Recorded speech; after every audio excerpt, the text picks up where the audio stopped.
and welcome once again to another Cup of Conversation on BRT2 TV. This week we have a very interesting subject, and it's about blogging in North Cyprus. Three friends have got together from three very different countries, although they all have a link to the TRNC, and two live here semi-permanently, should I say, back and forth, back and forth.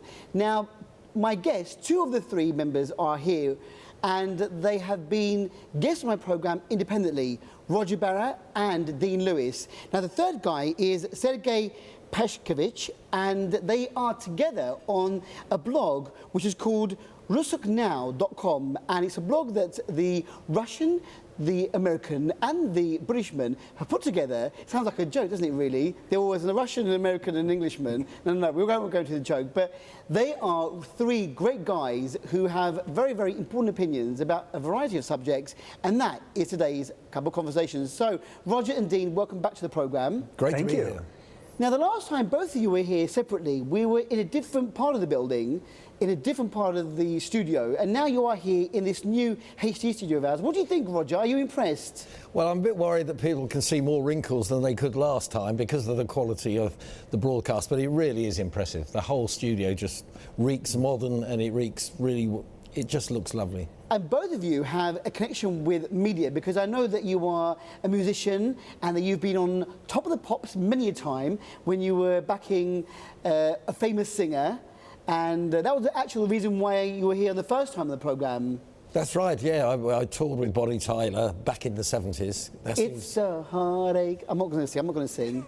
But you were on the keyboard, weren't you? That's right, yes, on that particular record, which charted for about 3 months, I think. It went up the charts very slowly in the UK till it reached about number 4. And you could be on Top of the Pops if your record was going up the charts, but as soon as it stayed where it was or went downhill, that was it. That's it, you were discarded. Off the TV. Yeah. And Dean, I know that you have a great link with media. In fact, the very jingle that we see at the beginning of my programme and at the end of my programme was made by you in your fair hands. Thank you very much once again for taking the time to make my Cup of Conversation generic at the beginning of the programme. But you also have a background in radio, don't you, as well? Yes, I was in radio for, I think, 16 years. And then was in television for a while, but not on the air, never in front of a camera. I pushed the buttons. It's called a switcher. Yeah. And you had rows of buttons, and my job was to professionally push the button. At the right time. Well, that's the skill. I mean, with a face like that, you can understand why he was always radio, yeah. Well, I always say that I have a face for the radio, so, you know, I'm lucky to be on TV. But it's great to have you guys back in the studio again. Let's find out a bit more about you, because some people might not know from the last programmes. They might have watched, or we have new viewers to the programme. Now, Roger Bara, you are originally from the UK. You are the Englishman in this trio. Where are you from originally, Roger? I come from a little town called Royston, which is in Hertfordshire, about 50 miles north of London. And I lived there for the first 18 years of my life, and that's where I was educated. Then I travelled round the UK as a musician and abroad as well. Ended up on the small island of Jersey, which is about 70 miles from the south of England, but very close to France, in the Brittany region. And I spent 35 very happy years in Jersey as a musician and then as a broadcaster. I changed professions sort of in my midlife crisis when I was 40 years old. I swapped music for journalism, basically. And when I retired, we came to another island, the beautiful island of Northern Cyprus, and we've been here about 6 years now. Fantastic. And how did you get to be here? I mean, Cyprus is a very small part of the Mediterranean, and why North Cyprus? What's the link to the TRNC? Probably luck, huge good fortune. It was actually Mrs. B, my good lady, who she was looking on the internet. You can't retire in Jersey unless you have a huge income. It's a very small island. It's just 9 by 5 miles, or 14 kilometres by 9 kilometres. Land is ever so expensive. Everything's expensive. So a villa that I live in now, here in Northern Cyprus, would cost about 2.5 million sterling. Wow. in Jersey. That's the difference in the cost of the places. So we couldn't retire there. So we looked for, well, basically three things. We looked for somewhere cheaper. And the weather in Britain, whatever anybody tells you, the weather is usually rubbish all year round. And so we needed somewhere with guaranteed sunshine. And we wanted a place that had lovely people, because our idea was not to live in Little Britain, away from Britain, but to live with local people and get to know them, get to know the culture, and join in and do some charity work, that kind of thing. So we feel we belong, we're using the island for our own benefit, when we like to think, both of us, that we will give, and we are giving things back as well. And so Chrissy found it on the internet, and she thought, well, let's go on an inspection trip. It was the third day of the inspection trip. We decided there and then, not having retired yet, that we were going to buy. So we put down a deposit, and the rest is history. And here you are. Yep. And we don't regret it for a minute. It's the best 6 years of our lives, and we've had pretty lucky and pretty good lives, but nothing comes anywhere close to living here. That is so nice to hear, Roger. It's so nice that you are feeling this positive about the TRNC. And one of the reasons is because you actually live in a beautiful part of the island, and not where the normal expat community is, not where Little Britain is, let's say, as you said earlier on, but you are in Iskele, which is to the east of the islands, near Famagusta, near the Boaz. Is that right? Near That's the Boaz? absolutely right. That's where we met, us too. We met at a little harbour in the wonderful little fishing village of Boaz. And that's where our friendship started from. And that's where you met Dean. Yep. And Dean, let's introduce you now back into the programme again. And so we know from your accent you are originally from America, and I know that when people ask you what part of America, you say, well, I'm actually from everywhere, because you actually travelled a lot, didn't you? When you were a young lad, your father travelled around the whole country, didn't he? Well, he actually traveled around the world. I forget the number of countries he's been in. It's something in the 80s. So I was actually born in La Rochelle, France, and he was in the U.S. Army. And so you are sent to a new base every 2 years. And so because of that, there really isn't a place that I've always thought of as home.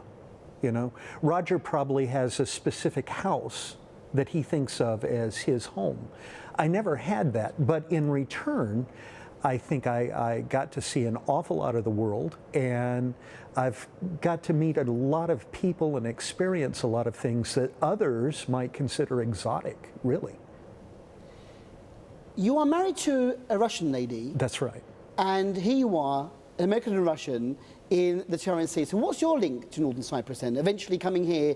And how long have you been here in the TRNC? Only 2.5 years, so we're still relatively new.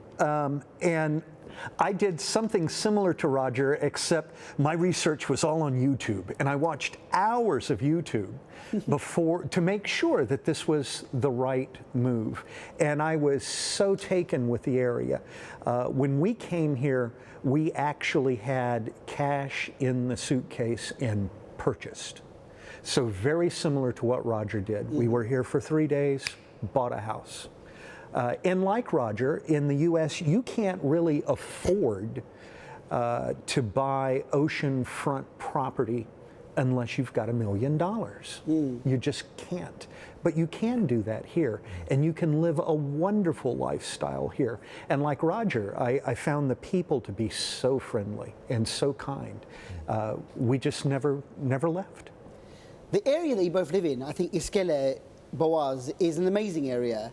Beautiful. I think some of the best beaches are up in that area. You're not too far from the Karpaz. That's you right. can take a lovely leisurely drive up to the Panhandle, which is the most idyllic location on the island, I think, in the whole of the TRNC. And I think that maybe that's probably the attraction, is that you are living in a quieter and more beautiful part of Cyprus than maybe where I am in Guinea. But I love the whole island. But you're happy there. You're happy as well. Your wife and yourself are happy in Iskele, yes? Absolutely. Dean? Oh yeah, absolutely.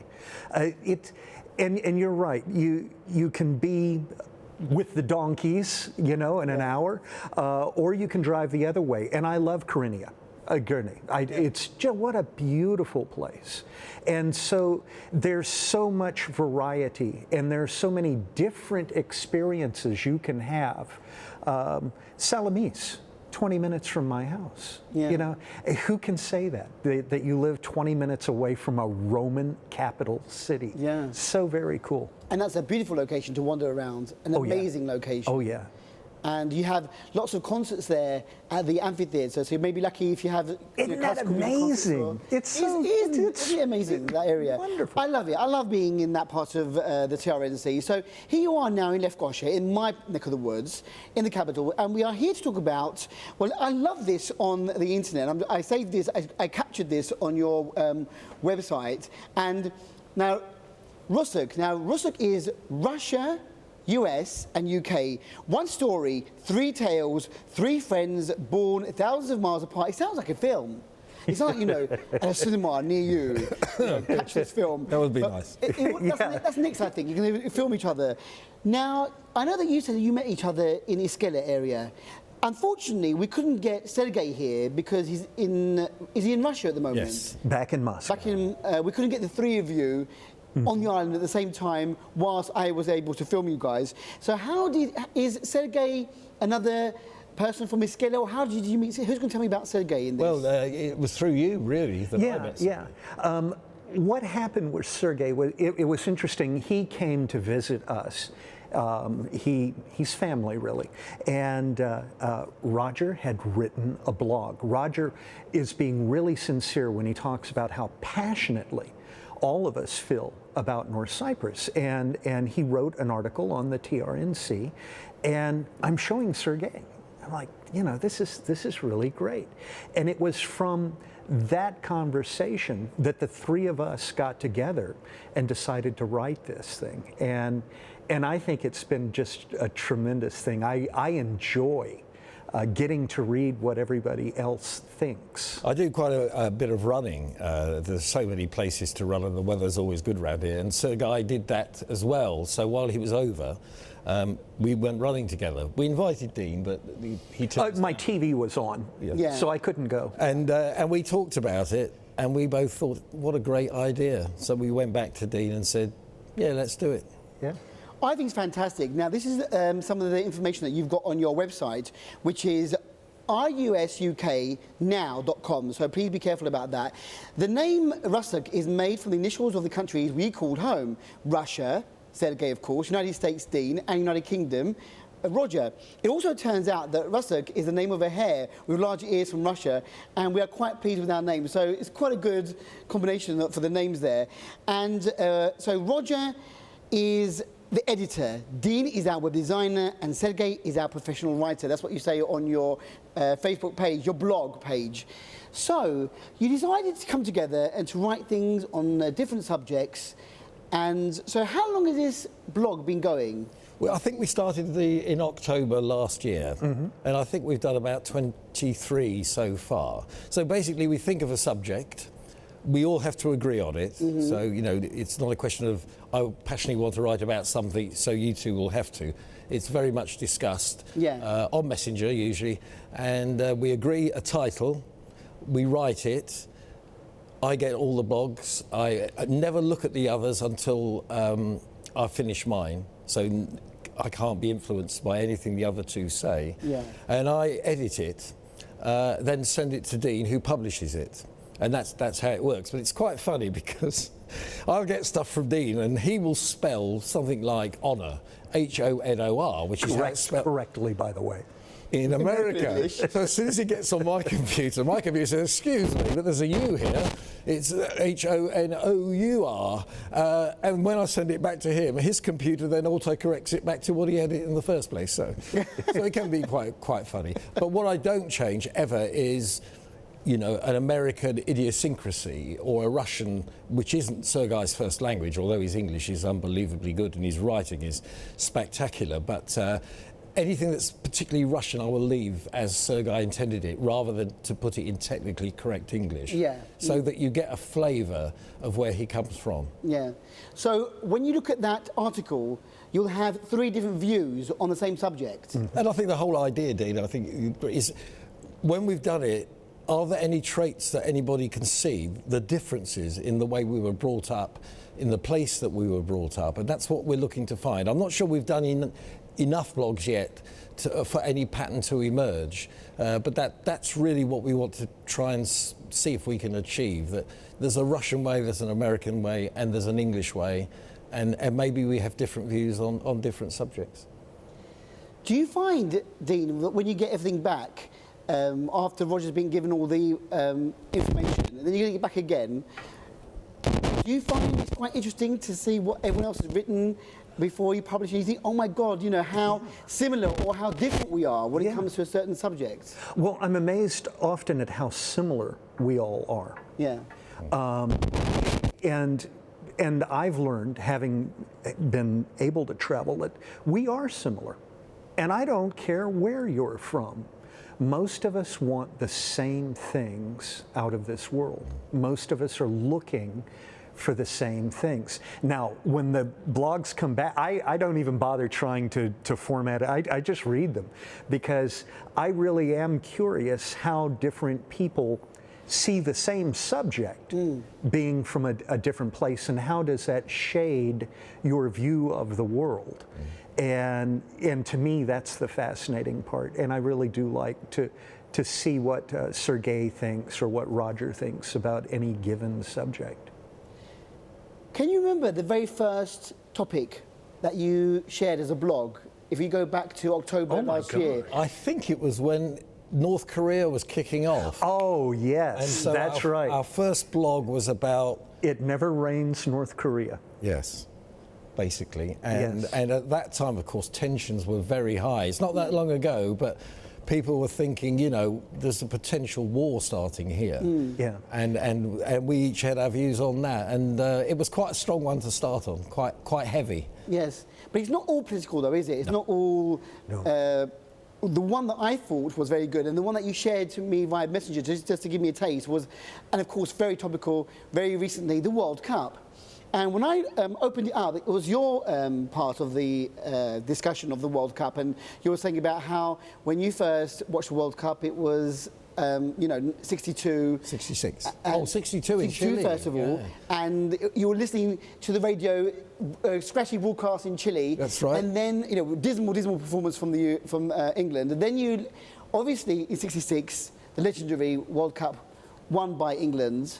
And you thought that after that, England would win. And you were only 14 at the time, giving away your age. I thought that was it. We're the best team in the world. We're going to win the World Cup forever. Forever. Yeah. Unfortunately, it didn't happen that way. And unfortunately, this year, I was so hoping it was coming home this year. But unfortunately, it didn't. And Croatia beat England. The thing about that blog, yeah, it was a shame, but England weren't good enough. So, you know, they reached the semi-finals. That's better than usual. But I stop you there. Do you really believe that they weren't good enough, or it was just unlucky? No, England have been so bad for so long. Only 2 years ago, they lost to the might of Iceland in the European Championships. So anything other than going out at an early stage would be deemed as a success. Now, to get to a semi-final, it's a great success, but I think it masks the fact that England don't have many really great players. They're a very good team, have a brilliant young manager. Things could be good for the future, but they're nowhere near as good as Croatia in the semi-final, who had a population of, what, 4 million compared to England, I don't know, 40, 50 million. So I don't think we're as good as people suddenly think we are, but we're a great deal better than we were 2 years ago. A very young team, as you said, so potential is there for the next tournament. Maybe if they can carry on. Yeah. Had England won against Croatia, would they have beaten France? No. So in my humble opinion, no. No, I think the French are a much better team. But it's a World Cup final, so anything can happen. Anything could have happened. But I think form-wise, and if you just compare the two teams, I think France would have beaten England. So maybe it's better to go out in the semi-final than lose the final, because once you get to a final, the expectations are so massive. And of course, strange things happen. The blog was about World Cup madness and how you do ridiculous things in the World Cup. Well, Mrs. B hates football with a vengeance. The only enjoyment she doesn't get any enjoyment out of football, but she would have watched the World Cup final with me and our pals had England got to the final. So I think everyone would have in the UK. And she hates football, and you know she doesn't understand it, and she'll quite freely admit that. But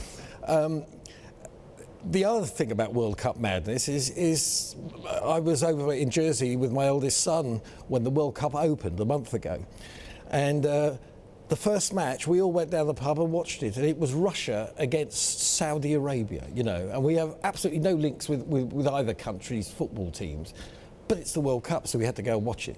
And the pub was full of people, and that's the kind of madness that happens for a month every 4 years. Yeah, every 4 years, yes, World Cup. So, Dean, I mean, I thought it would have been great to have Sergei here because it was held in Russia this year. So he could have given his own opinion about Russia. Oh, and he brought us World Cup caps, baseball caps. Yeah. Very nice, very nice. However, poor America didn't even qualify. Like so I'm told, yeah. So you're told. I understand, and we're talking about soccer, right? Soccer, yes, not American. I tell you something else I learned. That Three Lions, that's a song. Did you know that? Yes. Oh, okay. Never mind. That's all I know. He's not coming home. Unfortunately, he didn't come home this year. But fingers crossed with this team. Yes. In 4 years' time, we'll be speaking again in 4 years' time about the World Cup, hopefully. But I mean, that's such a great topic to talk about. Very topical now, and very interesting to get everyone's opinion. What was your opinion on the World Cup? And we know what Roger says, but what was your? I mean, did you have, as it is, you know, as soccer isn't big in America, it's all baseball or American football. Yeah. What did you contribute to that? Well, that was what my article was about. Was why is that? Why the entire world is mad about football? Love it, and the Americans are like, what are they doing? They have shorts on. This is strange.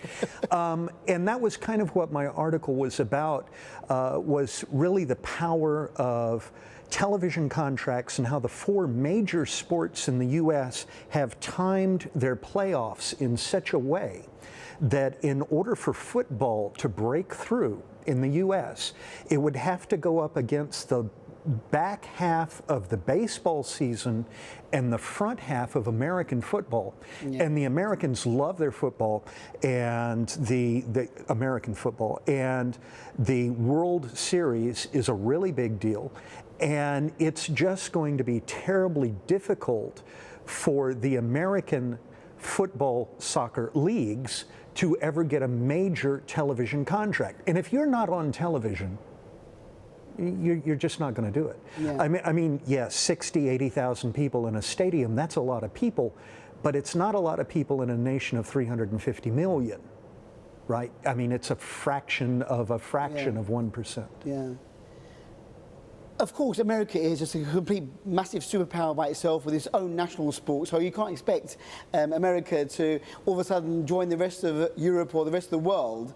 But I think, you know, your opinion is also valid as much as Sergei's and Roger's, because everyone has their own sort of, and like Roger said, you know, maybe people not everyone likes football or soccer, but when it comes to the World Cup, or when it comes to things like watching the Olympics, everyone is just glued to the TV to see what's going on, to support their own country. Yes. Even.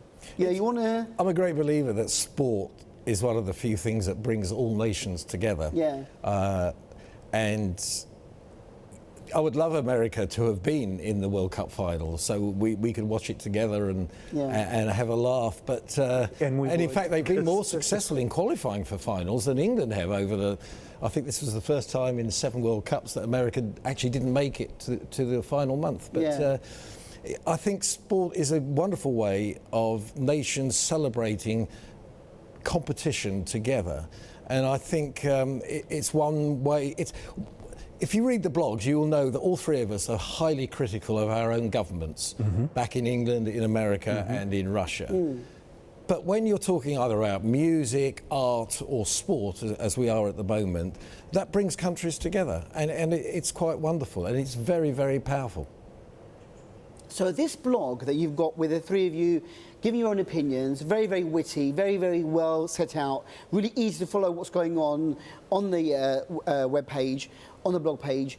What is the aim of this? Aside from getting each other's opinion, do you get feedback from the readers? I mean, do you know how many people are hitting... As a web designer, Dean, I'm putting you on the spot here now, have you got any feedback from people who are reading or friends who have met you outside saying, you know, that was a really good article there that you have shared? It does happen. And what comes to mind for me was an article that we wrote on gun control a couple months ago. And you can look at Roger and tell what he thinks. And so I very purposely set out with the idea that I would explain both sides the way Americans see it. Not my opinion, which I did put in the last couple paragraphs, but why and how the U.S. got into that particular situation and what the argument is about and why people would argue for guns in public spaces. And what is the precedent and the legality of all that and how all that works, because that's something some people here, I've discovered, really don't know. I wouldn't know either, although a lot has gone on over the past years about, especially, unfortunately, killings in schools. That's right. And that is a very, very hot subject. You know, what's happening in America? Why haven't they banned guns being sold? Right. That's right. Why is it that people need to be armed in America? Why is it still, after all these tragedies and massacres in the schools or public places, and there was a concert as well where a shooter killed people at a concert. As an American, so what can you say? How can we understand America's stance? Or are there two sides to every story? Like, people say, we need to be protected, we need to have these guns, or are people saying, no, get rid of it? How does America feel? Or what's your opinion, Dean? Well, as I understand it, and there's been a lot of research done on this subject, of course, there are two basic ways to end that kind of gun violence. And what the conservative party in my country would say, well, give the good guy a gun and he will put a stop to it. So having a lot of guns in the hands of the good guys. And then the other theory, of course, is get all the guns out of society. And there's one nation which has had both and has done it both ways, and that's Australia. And Australia, the Aussies and the Americans are very much alike. Yeah. And they had guns everywhere, flooded the market, very similar to what the Americans do. And then they had a mass shooting and something snapped. Enough is enough. They gathered up all the guns, and in fact, they've done it a couple of times now. Gun buybacks, amnesty, get all the guns.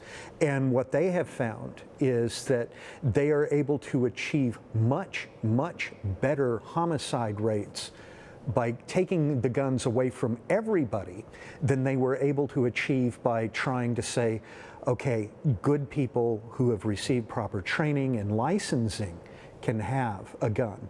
And that's really the side I personally follow. I just think it's crazy after a while. It's got to go. As far as Sergei and I were both concerned, we were brought up, the only people who had guns were bad people. Robbers, bandits, whatever you want to call them, bad people. And so we were glad to learn of both sides of the argument, off Dean's blog, but we still don't get it. It's, you know, if you've got a gun, people are going to die, so just get rid of the guns. It just seems so logical to me and Sergei. So, but something still that hasn't been really tackled properly in America, has it? Still, after all these shootings and, you know, massacres even. Massacres, absolutely. You know, still there's some sort of reluctance there is to make a big final decision. There is. From any power above, be it from the president down to... I mean, I remember Donald Trump saying, oh, well, you know, train the teachers to fight back. Yeah. You know, and arm the teachers in the schools. When it came to the last school shooting, I mean, you know, there's so many different opinions. Is it right? Is it wrong? I mean, I don't want to make any comment now because I'm not an expert on the subject. I wouldn't dream of making an opinion like this. But it's very interesting to find out from you as an American, and also your opinion and Sergei's opinion. everyone can come together and see different sides of the story. Do you think that because you're living in neutral territory in the TRNC, that you're not living in the UK, you're not living in America, and okay, Sergei might be in Russia, but he's here as well. Do you think that it helps to clear your mind when you're in a neutral country that is not linked to your home countries? Well, I can't help. It's part of the beauty of living here. I just look at the rest of the world and think, I don't want to be anywhere else. And you do clear your mind. You can be sat on the beach, as we often are, or sat by the pool, and think about it. In fact, I often use that for thinking what I'm going to write. And when it came to the gun laws, I did some research as well in America. And I think what blew me out was there were as many people. Let's talk about the concert killing. And I don't know, 50 people or so died. But 50 people die every day from gun violence in America. So you don't need a massacre. It's happening anyway, just individually. And it's like, yeah, you're sat in a peaceful place like the TRNC and you're thinking, why is this going on? And it does clear your mind. It does help you to focus on whatever subject you're writing about. Well, when it comes to gun control and Donald Trump, you can probably see the steam coming out of my ears now. I mean, personally, and I know this sounds ironic, I'd like to shoot him. But I haven't got a gun, so. This is the pity. We don't want guns. You don't want a gun. You don't want a gun, Roger. We don't want to have you going to jail for killing or trying to attempt to assassinate the American president. But, you know, tongue-in-cheek, very serious subjects, but also some of the subjects, like the World Cup, or even is there life out there in outer space? I know that there was an article about that, isn't there, even? And also the worst invention and the best invention. Yeah. And that's where we were so different, weren't we? Oh, I had a great time writing that. I mean, to me, the best invention will always be the railways. Yeah, I mean, even good old Cyprus used to have a railway from Famagusta right over to Gazzelia. Yes. Going through Nicosia. Unfortunately, nothing exists of it today, but yours was the refrigerator, wasn't it? Refrigeration. Now, wait a minute. Look at this look on this man's face. No, it has changed our world. Yeah. So are the railways. 100 years ago, if you wanted to have lunch, literally, you had to go out in the backyard and gut a chicken. That's true. I mean, you couldn't keep food. That alone changed how you live at home. But the ability to sit under these lights and be comfortable is another example. I mean, it has changed the world. It's changed how we eat. It's changed how food is distributed. It has changed how many laws get passed by your government. In the US, in Washington, D.C., it would get very hot. These guys would go home. So no laws got passed all summer long. Now they can pass laws year around. So it affects a lot of things that you wouldn't really think about. Ships sail faster because of refrigeration, and you would never think about those things. I couldn't even begin to think, if you asked me what invention, is the best invention or change the world, I wouldn't even know where to start, what to do. Did you do research about that, or did you have railway in your mind? Well, railways, I've always thought, changed the world. In fact, a lot of the reasons that Bean's just given for refrigeration actually applies to the railways. And the example I quoted in that blog was Britain's second major city, Birmingham, is about as far away from the sea as you can get. It's around 70 miles from any coastline. And of course, the good people of Birmingham couldn't eat fish until the railways came, because it was always rotten by the time it took to get from the coast. So it's simple things like that. But so we will disagree all night on this, but actually the reasons are very, very similar. But isn't it good, though, the fact that you've got three different opinions, and it would have been great to have Sergei here, but he's representing Russia in Rusuk, Russia, US and UK. It would have been great to have him here, but it's good, though, to differ as well. it's not always, it'd be very boring to have, oh yeah, we all love each other and it's all got the same opinion. It's nice to sort of have that bit of, well, no, I believe railway, no, I believe refrigeration, no, I think this, I think that. So that's what probably makes it more interesting, the article. Sometimes the lighter the article, or the less serious or news-based it is, the easier it is for us to differ. But you see, if you're talking about governments of the corrupt governments of the world, we like to think we're three honest, decent citizens. We're bound to have the same idea about right and wrong and about good and bad. Yeah. So sometimes if you're talking about something that's trivial, which I think we need to do from time to time, and indeed we do, it is easier because you can just, you don't have to toe the line insofar as you don't have to be seen to be decent. You can just let your imagination run riot. So it does differ in that way. So you're reaching out to the rest of the world. I mean, it's so good that we have technology. The internet allows us to blog. You don't need any other media format to share your views, and you can go around the world with this. And how often do you have a new topic? I mean, did you say 22 articles so far? 23, I think. 23. And that's quite a lot, considering October. Is a long time, so you're doing quite a few a month. We are, but I think Dean and I both agree that we need to be more prolific. We should. More prolific? Yeah. Oh, yeah. So I think by the time this programme is aired, you'll have a new article on. What's the last subject now that you're writing about? Well, interestingly, it's the TRNC. Ah. And both our views as people who live here, and Sergei will be writing about what he thinks of the TRNC, being a Russian chap and then coming over here and having extended holidays over here. So that should be very topical and very interesting to see what we come out with. Because once again, we never, ever ask each other about what we're going to write about. We have the subject, it's simply the TRNC. No conferring, no cheating. No, and you're not allowed to look or read at anyone else's article until yours is finished. Yeah. That way, you're going to get the truth, and you don't worry about hurting somebody's feelings or saying something that could be politically incorrect in another country. Right? So we never read each other's work before it's all finished. And the only editing that's done is corrections, spelling mistakes, American. Grammatical mistakes, maybe. Yeah. American. Well, yeah. Color, C-O-L-O-R. Yeah. Yes, exactly. T-Y-R-E. What are you thinking? But we certainly never change the concept or any paragraph. We never even say that paragraph would be better perhaps being down.